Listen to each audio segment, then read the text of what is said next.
এবার বিশাল একটা আমি এবার একটা জিম করে একটা ফিগার বানিয়ে আমি একটা পুলে শুট করব, জামা ছাড়া একটা বেয়ার বডি শুট করব, জামা ছাড়া শুট করব, তারপরে এরকম কেটে দেবো। আমি বলি রিঅ্যাক্ট করুন। আচ্ছা আমি করবো বেয়ার বডি। বেয়ার বডি আমি মোরাল অফ দ্য স্টোরি বলেছি যে বেশ কয়েকজন বসেছিল, তাদের মধ্যে যদি আমি হতাম বেটার হতো। ভাবছি যে এই যদি হয় না খুব ভালো হয়, করে কথা বলি যদি হয় না খুব ভালো। একদমই নয় গো এটা। তো হোয়াট ইফ তোমার আমার কাছে যে বসেছিল সে আরো সুন্দর একটা হ্যান্ডসাম একটা ছেলে ছিল।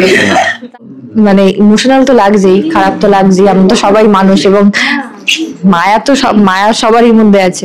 আমরা এতদিন একসাথে কাজ করেছি, ভালো লাগা খারাপ লাগা সবটা মিলিয়ে আজকে জার্নিটা শেষ দিনে জগদ্ধাত্রী দর্শকেরা খুব মিস করবেন তো ঠিকই, কিন্তু আমি যেটা খুব মিস করবো পার্সোনালি সেটা হচ্ছে কমেন্টে একটাই, মানে আমাদের যে ভিডিওগুলো ছাড়ি তাদের একটাই কমেন্ট, স্বয়ম্ভু জগদ্ধাত্রী ইন্টারভিউ দিন, স্বয়ম্ভু জগদ্ধাত্রী ইন্টারভিউ দিন।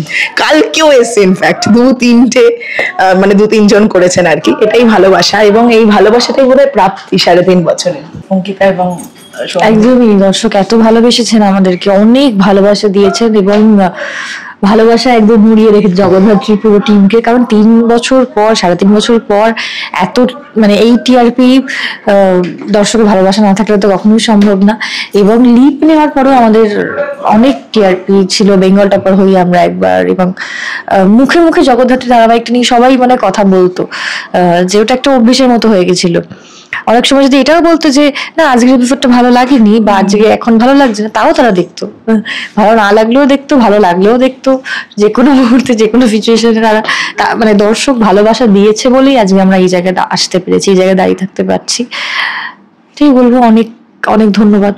একদম। এই যে চুল দাড়ি পাকা হ্যান্ডসাম স্বয়ম্ভু, কি বলবেন আজকে শেষ দিন? একটু শুনি, তাও হ্যান্ডসাম বলবেন। কেন হাসি বলো তো সবসময়? হাসবে আজকে শেষ দিনে চোখে জল থাকতে হয়, দুজনে হেসেই যাচ্ছে। আমি সত্যি আমার একটা ভিডিও আপলোড করেছে, আমি দেখছি আমি এরকম দাঁত বার করে হাসছি।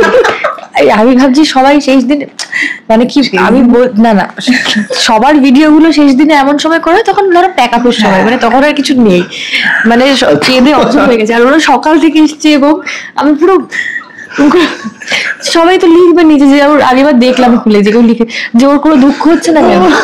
বিশ্বাস করুন মানে আমি ক্যামেরার সামনে কাঁদতে পারি না, ক্যামেরার সামনে মানে ব্রিজটা কোনো সিঙ্কিন হয়নি বলে মানে 1-2 বার চোখে জল এসে গেছে। বাট ঠিক আছে, মানে খারাপ তো লাগছে, খুব মন মরা হয়ে গেছে, সেটা ভালোভাবে হেসেও তো হতে পারে, সেটা হবে না যদিও মানে বেরোবে চোখ থেকে জল বেরোবে, বাট দ্যাট ডাজন্ট মিন যে আমাদের কষ্ট হচ্ছে না বা খারাপ লাগছে না।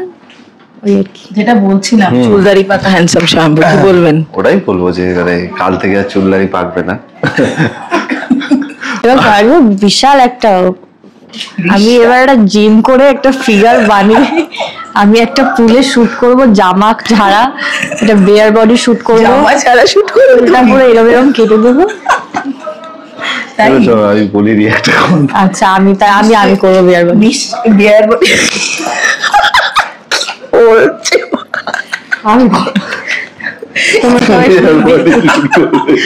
চলো এই করি। শেষ দিনে একটু মনের সাথে মাথাটাও তো একটু বিগড়ে যেতেই পারে। আমি তো বলতেই পারি, হাসতে হাসতে ঘেমে যাচ্ছে। তো এটাই যে মানে প্রচুর মানে খারাপ লাগছে। সকালবেলা থেকে আস্তে আস্তে যখন ফ্লোরে এলাম, সিনটা দেখলাম এবং প্রচুর এই আস্তে আস্তে যত আর 3 ঘন্টা 2 ঘন্টা এইটাতে কি তাড়াতাড়ি দিন কেটে যাচ্ছে, ইমাজিন করতে পারবেন না। মানে এরকম তো কোনোদিন হয় না, কখন সিন শেষ হবে বাড়ি যাবো এটা থাকে। মানে আজকে বোধহয় আরেকটু চলুক, আজকে মনে হচ্ছে সত্যি আরেকটু চলুক, আরেকটু করি। মানে কি পরিমাণে তাড়াতাড়ি দিন কাটছে। এক্ষুনি লাঞ্চ হলো আমাদের, প্রচুর কিছু মনে এখন 6টা বাজে। প্রথম দিনের কথাবার্তা গুলো, কিভাবে আমরা সিন করতাম, সিন পড়তাম, সেইটা রেকর্ড করা, এবং স্যারকে পাঠানো, স্যার বলে দিতেন, এই এই জিনিসগুলো মনে পড়ছে। আচ্ছা, যে প্রথম দিনের কথা বললে, একটাই প্রশ্ন, যে অঙ্কিতাকে নিয়ে প্রথম কি মনে পড়ে এবং অঙ্কিতার সৌম্যদীপকে নিয়ে প্রথম কি মনে পড়ে? প্রথম মনে পড়ে যে ও প্রচন্ড ভয় পেত মারামারিটা করতে বা জাম্প করতে, সেটাও যখন লাস্ট এইগুলো করেছে ও একদম ভেরি স্মার্টলি করেছে, একদম অ্যাপ্লাই হয়েছে স্মার্টলি। এটা কি অ্যাপ্লাই হয়েছে কখনো স্বয়ংভূ? মানে না, আমার উপরে হয়নি, কিন্তু বেশ কয়েকজনের উপরে হয়েছে, কি তাই না? 20 কয়েকজনের উপর নাকি হয়েছে? হয়েছে, ঠিক আছে। ওটা অঙ্কিতার প্রথম সৌম্যদীপকে বলে কি মনে পড়ে? ওই তো আমি বলছিলাম একটু আগে, আমরা প্রথম যেদিনকে দাদার অফিসে যাই এবং মনে পড়ে বলেছে, এটাই মনে পড়ে আমার। আচ্ছা, ফার্স্ট ইমপ্রেশন কি ছিল একে অপরকে নিয়ে? আমার মানে ওকে নিয়ে প্রথম মেমরি আমি বললাম ওই আগে একটা ইন্টারভিউতে যে আমি বসেছিলাম এবং আমার একদম উল্টো দিকেও বসেছিল, আর আমার পাশে আরেক মোরাল অফ দ্য স্টোরি বলেছি যে বেশ কয়েকজন বসেছিল, তাদের মধ্যে যদি আমি হতাম তাহলে বেটার হতো। ভাবছি যে যদি হয় না খুব ভালো হয়, করে কথা বলি যদি হয় না খুব ভালো। একদমই নয় গো এটা। তো হোয়াট ইফ তোমার আমার পাশে যে বসেছিল সে আরো সুন্দর একটা হ্যান্ডসাম একটা ছেলে ছিল, তাহলে মানে অন্য স্বয়ংভূকে আপনারা দেখলেও দেখতে পারতেন, কিন্তু হয়নি। যাই হোক, না যাই হোক, এনিওয়ে যাই হোক, আমার উল্টো দিকে ও বসেছিল এবং আমার পাশে আরেকজন কেউ বসেছিল, আমাদেরই কাজ, মানে সিরিয়ালের একজন বসেছিলে, সেটা 3.5 বছর পর মনে আছে। সৌম্যদীপ শিখিয়ে দিচ্ছে, সৌম্যদীপ টু বি নোটেড, তুমি যে উল্টো দিকেই বসেছিলে সেটা 3.5 বছর পর মেয়েটার মনে আছে। পাশে বসে আছে। যাই হোক, বলো, শেষ করো তাড়াতাড়ি তাড়াতাড়ি। তো বসেছিল এবং আমার পাশে ওই ছেলেটি বসেছিল, ওই ছেলেটি, এবং আমার এই পাশে একজন বসেছিল। তো ওইটাই আমার প্রথম মেমরি। মনে হয়েছিল মানে কি, মানে না কিছু মনে হয়নি আমার, কিছুই। আমার 4-5 জনকে আমি দেখেছিলাম এবং ভাবলাম যে আমার হিরো কে হতে চলে। হ্যাঁ, তখন ভেবেছিল যে এই হলে ভালো হতো, ভালো হয়। এটা তোমাকে বলেছি আমি, তো বলেছে সেখানেই শেষ। তুমি তো শিওর ছিলে যে এই হিরোইন দেখে কি মনে হয়? মানে তুমি কিরকম কি করছো, আর কি ভালো দেখি দুজন থেকে শিখিয়ে দিচ্ছে, একটু গ্লিসারিন দিয়ে দেবে বলছে। ফার্স্ট দেখে হিরোইনকে কি মনে? খুব আনন্দ, ওদের জীবনে খুব আনন্দ। কি বলছো? এই হাসির মধ্যেই রয়েছে কান্না, যেটা আপনারা বুঝতে পারছেন। অনেক ইন্টারভিউতে না ভীষণ থমথমে পরিবেশ হয়ে গেছিল এবং কথা বলতে বলতে, হ্যাঁ এক্স্যাক্টলি, আমরা এতক্ষণ মানে ধরো যারা দেখছে তারা তো বাকি ইন্টারভিউ দেখতে পাবে, এটা অদ্ভুত ভাবে আমরা ভীষণ একটা চুপ হয়ে শুরু হলো জগদ্ধাত্রী, এরকম মনে চুপ হয়ে, এবং আমি বাইরে ইন্টারভিউ দেখি না আমার চোখে জলও চলে এসেছিল, মানে এটা অন্যরকম হয়েছে।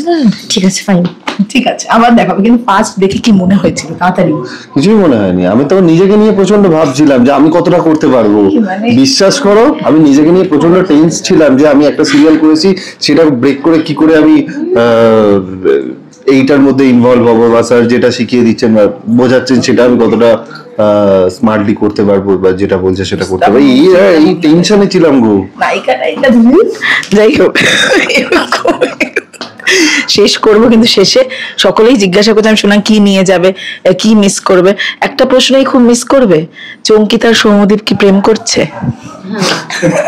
না, অঙ্কিতা সৌম্যদীপ প্রেম করছে কিনা এই প্রশ্নটা মিস করবো কিনা জানি না, কিন্তু মানে অঙ্কিতা সৌম্যদীপ থেকে যাবেই, কিন্তু জগদ্ধাত্রী স্বয়ংভূ হওয়াটা মিস করবো। জগদ্ধাত্রী স্বয়ংভূ তো বিবাহিত ছিল, তাদের একটা মেয়ে ছিল। কত বড় মেয়ে বাবা, আমার থেকেও কিছু সেই ছেলেটা শেষ দিনে একটু আবেগ প্রবণ হবে না? এই হেডলাইনটা আমায় লিখতেই দেবে না যে আবেগ প্রবণ। তুমি একমাত্র বাদ বাকি ইন্টারভিউ এবং তোমার ইন্টারভিউর মধ্যে আকাশ পাতাল ডিফারেন্স আছে। শেষ করব, শেষে একটু আবেগ প্রবণ হয়ে কিছু বলে দাও। আবেগটা তো এরকম মেকানিক্যাল নয় যে আমি আবেগ প্রবণ হব ভেবে হঠাৎ আবেগ প্রবণ হয়ে গেলাম। মানে এতক্ষণ যখন আবেগটা আসছিল সেটা খুব জেনুইন ছিল, এখন এটাও জেনুইন, তো এটাই। হ্যাঁ, ঠিক আছে, আবেগ তো মানে ইমোশনাল তো লাগছেই, খারাপ তো লাগছেই, আমরা তো সবাই মানুষ, এবং মায়া তো মায়া সবারই মধ্যে আছে। আমরা এতদিন একসাথে কাজ করেছি, ভালো লাগা খারাপ লাগা সবটা মিলিয়ে আজকে জার্নিটা শেষের পথে। এটাই বলবো, তোমাদেরকেও অনেক থ্যাংক ইউ, দর্শকদের অনেক থ্যাংক ইউ, তোমরা সবাই ছিলে বলে আজকে আমরা এত দূর আসতে পেরেছি, এবং যার জন্য জগদ্ধাত্রী দাদাকে অনেক অনেক অনেক ধন্যবাদ, জি বাংলাকে অনেক ধন্যবাদ। সবাই মিলে, সবার টিম ওয়ার্ক, সবার ভালোবাসা থেকে আজকে জগদ্ধাত্রী 3.5 বছরের জার্নি পেরিয়ে শেষের পথে, বাট কিছু কিছু জিনিস শেষ হয় না, Jagaddhatri is one of them. Thank you so much. একদম এটাই, স্যারকে অনেক অনেক ধন্যবাদ, স্যারকে অনেক অনেক ধন্যবাদ, জি বাংলাকে অনেক অনেক ধন্যবাদ, অডিয়েন্স যারা এভরিডে জগদ্ধাত্রী দেখে এসেছেন এবং লাস্ট ডে অবধি দেখছেন তাদেরকেও অনেক অনেক ধন্যবাদ। ইউনিটের সবাইকে, টেকনিশিয়ান, ডিরেক্টোরিয়াল টিম, আর্টিস্ট, সবাইকে অনেক অনেক অনেক ধন্যবাদ। এত পজিটিভ একটা টিম না হলে সাকসেসফুলি 3.5 বছর চলতো না। Thank you so much. আশীর্বাদ করবেন যেন আরো ভালো করে ভালো কাজ করতে। একদম, পরবর্তী নতুন কাজের জন্য দুজনকেই অনেক অনেক শুভেচ্ছা। আবার আমরা ইন্টারভিউ নেব নতুন কাজ। Thank you.